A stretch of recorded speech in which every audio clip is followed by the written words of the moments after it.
سیاسی بیان بازی اپنی جگہ پر، یہ جو آپ مطالبہ کر رہے ہیں اور خاص طور پر جو دو جرنیلوں کے حوالے سے جو مطالبہ کر رہے ہیں، اس کو سیریسلی نہیں لینا.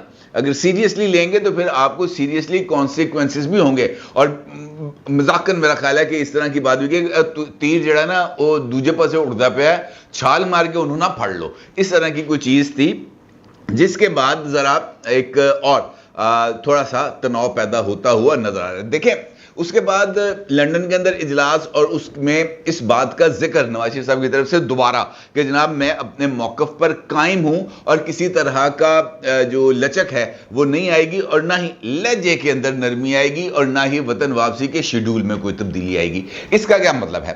اگر آپ غور کریں تو مجھے اب اس میں کسی حد تک کوئی دو رائے نہیں ہے کہ نواز شریف صاحب کا جو پولیٹیکل اتھارٹی ہے، جو ان کا بیانیہ ہے، وہی آگے بڑھے گا، کیونکہ یہ ممکن نہیں ہے. دیکھیں اگر آپ پاکستان اور خاص طور پر پنجاب کی پالیٹکس کو سمجھتے ہیں تو یہاں پر مولا جٹ چاہیے، یہاں پر سلطان رائی چاہیے، جس نے گنڈاسا پکڑا ہو اور جناب وہ اکیلا ہی 500 بندے کو مار دے، گولیوں سے چھلنی بھی ہو جائے، لیکن اس کے باوجود وہ ڈانگ پکڑ کے کھڑا ہو.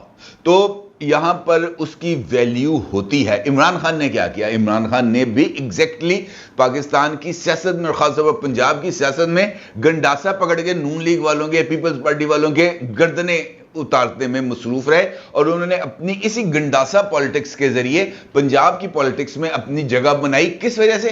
بڑھ کے مار کر.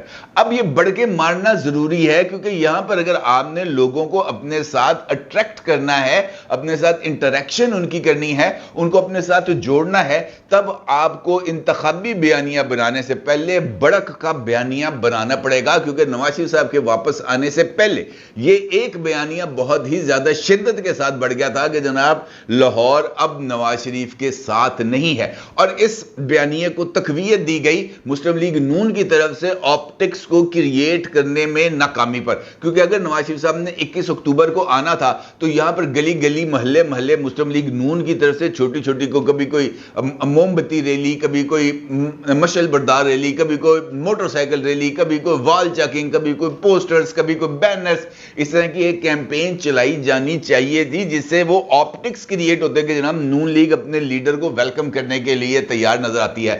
بجائے اس کے کہ یہ آپٹکس کریٹ کیے جاتے، یہ والا آپٹک یا یہ والے بیانیے کو تشکیل دیا گیا کہ جناب ایئرپورٹ جانے کی کیا ضرورت ہے، جن نے آنا ہے جناب منار پاکستان آئے، رات کے اندھیرے میں بتیاں لگا کے جلسہ کریں گے، تصویریں اتاریں گے، کہیں گے جناب نواز شریف صاحب کا تاریخ کا سب سے بڑا استقبال ہو گیا. یہ وہ آپٹکس نہیں ہے. اس کے ذریعے آپ اپنے مخالف کو اس بات کی گنجائش دے رہے ہیں کہ وہ آپ کے نیریٹو کو تہو بالا کر کے رکھ دے. اس کے بعد جو اگلی ڈیولپمنٹ سامنے آتی ہے اس میں یہ بات تو طے ہے کہ نواز شریف صاحب نے اسی بڑک بیانیے کے ساتھ ہی پاکستان آنا ہے، اس کے اندر کوئی دو رائے نہیں ہے، اور یہ معاملہ ان کو سوٹ بھی کرتا ہے. اور میری کچھ لوگوں سے بذات خود پرسنلی بات ہوئی اور ان لوگوں نے بھی اسی بات کی طرف اشارہ کیا. انہوں نے کہا جناب دیکھیں جو چیزیں ہیں نا وہ بڑی کلیئر ہیں، اس کے اندر کوئی دو رائے نہیں ہے.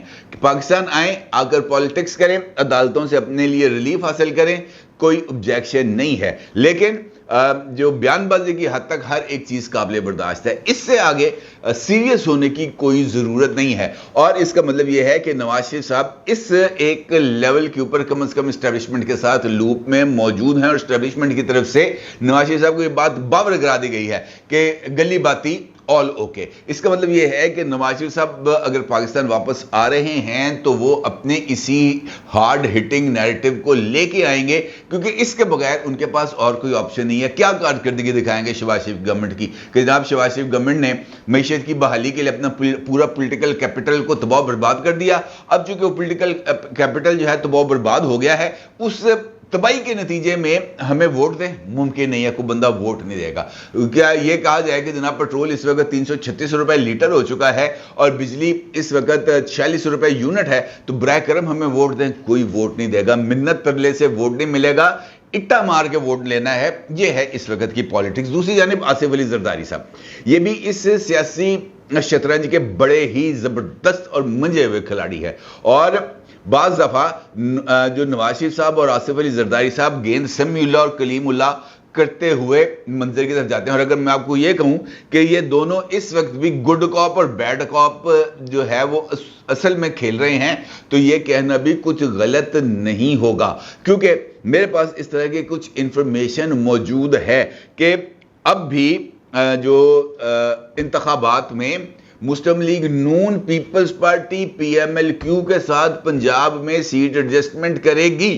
اب اگر یہ سیٹ ایڈجسٹمنٹ کریں گی تو اس کا مطلب یہ ہے کہ آصف علی زرداری صاحب یا پیپلز پارٹی کی طرف سے یہ جو ایک ماحول کریٹ کیا جا رہا ہے, یہ ماحول ان فیکٹ پاکستان تحریک انصاف کو بیک بینچز کی طرف دھکیلنے کے لیے ہے کہ مسلم لیگ نون کا اینٹی ووٹ بینک یہاں پر پیپلز پارٹی کی شکل میں موجود ہے, کیونکہ اس اینٹی ووٹ بینک کو انفیکٹ جو ہے پلان کے مطابق کیپٹلائز کرنا تھا استحکام پاکستان پارٹی کی طرف سے, لیکن استحکام پاکستان پارٹی تو پیدائش کے بعد ہی انکیوبیٹر میں چلی گئی ہے اور ابھی تک انکیوبیٹر سے باہر ہی نہیں نکل پا رہی. نہ ان کا کوئی لیڈر سامنے آ رہا ہے, نہ ان کی طرف سے کوئی پولیٹیکل موومنٹ ہو رہی ہے, نہ ان کی طرف سے کوئی جلسہ جلوس, کوئی ریلی, کوئی سمپوزیم, کوئی سیمینار, کو بند کمروں کے اندر کی جانے والی گفتگو, کوئی جو ہے جرنلسٹک انٹریکشنز, کسی جگہ پر کوئی ہلچل ان کی طرف سے نظر نہیں آ رہی. ماں سوائے جو پیسے چونکہ ان کے پاس ہیں, دونوں بڑی اچھی اسٹرانگ پارٹیاں ہیں, تگڑی پارٹیاں ہیں, جناب جہانگیر ترین بھی اور جناب علیم خان بھی. کیا کیا جناب, جھنڈے لگا دیے لاہور میں. بھائی جھنڈے لگا کے ووٹ ملتے ہیں, ڈانگاں ووٹ پانی ہے, ممکن نہیں ہے. آپ کو یہاں پر بھی آپٹکس کی چونکہ کمی نظر آئی اور اسٹیبلشمنٹ کو بھی اس بات کا اندازہ ہو گیا کہ نہیں یار, یہ جن کو ہم نے anti P T I vote bank کو انٹریکٹ کرنے کے لیے, anti Muslim League Noon vote bank کو انٹریکٹ کرنے کے لیے اور پی ٹی آئی کے ووٹ بینک کو اپنے ساتھ جوڑنے کے لیے میدان میں اتارا تھا, ان میں تو شاید یہ والا تپڑ ہی نہیں ہے. وہ تو ابھی تک اس بات پہ ہی آپس میں لڑ رہے ہیں کہ جناب میں صدر ہوں تو دوسرا کہتا ہے میں پیٹرن ان چیف ہوں, میں پارٹی چیئرمین ہوں, میں پارٹی ہیڈ ہوں. ابھی تک یہ جو دو طرفہ معاملہ ہے یہی کسی جگہ پر سالو ہو کے نہیں دے رہا. تو انہوں نے آگے میدان میں کیا اترنا ہے؟ صرف الیکٹیبلز کی بنیاد پر 12-14 سیٹوں کے لیے سیاسی پارٹیاں جو ہے وہ نہیں کرتی کام.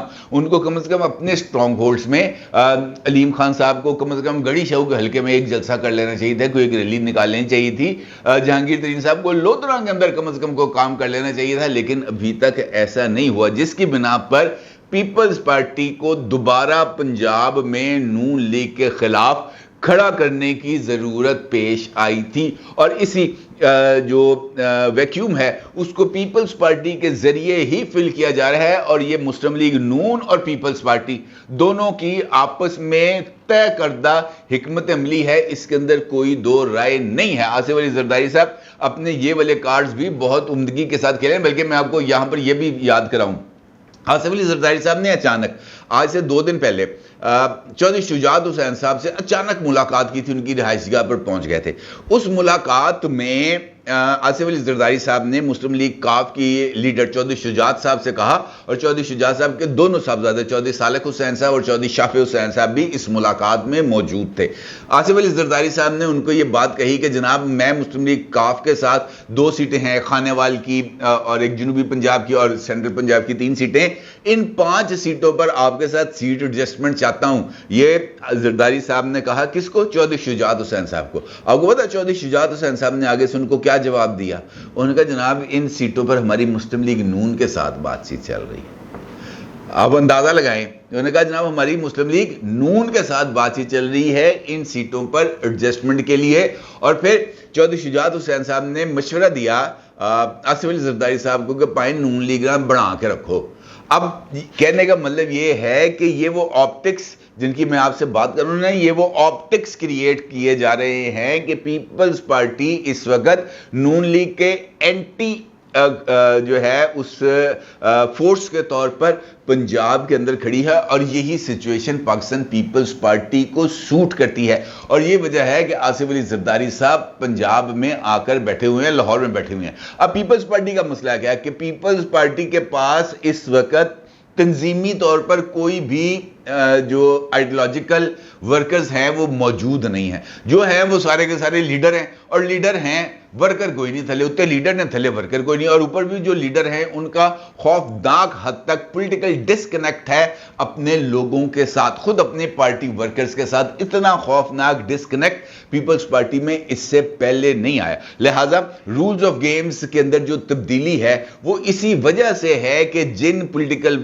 قوتوں کے ذریعے کچھ پولیٹیکل موومنٹس کو ہلچل کرنے کی کوشش کی گئی تھی, خاص طور پر پرو پی ٹی آئی ووٹ کو مائنس کر کے جو ہے اینٹی مسلم لیگ نون یا اینٹی پیپلز پارٹی جگہوں پر تقسیم کرنے کے لیے وہ پلاننگ کامیاب نہیں ہو سکی. تو پھر اس کے بعد وہی ایک لاجیکل چیز بن جاتی تھی کہ مسلم لیگ نون ورسز اسٹیبلشمنٹ اور پیپلز پارٹی ورسز مسلم لیگ نون, یہی ایک آئیڈیالوجیکلی ایک لاجیکل کنکلوژن بنتا ہے, ایکویشن بنتی ہے جنوری 2024 کے انتخابات میں اترنے کے لیے. اور میرا یہ خیال ہے کہ سیاسی شطرنج پر, سیاسی بساط پر اب یہی ایکویشن ہمیں آگے بڑھتی ہوئی نظر آئے گی, یا شاید جو بھی کوشش ہو رہی ہے مصطفیٰ نواز کھوکھر صاحب کی طرف سے ایک پولیٹیکل پارٹی بنانے کے لیے, اور ایک جنوبی پنجاب میں بھی جنوبی پنجاب صوبہ محاذ کو دوبارہ فعال کرنے کی کوشش ہو رہی ہے, شاید اس سے کوئی نتیجہ نکل آ سکے. لیکن بظاہر مجھے ایسے ہی لگ رہا ہے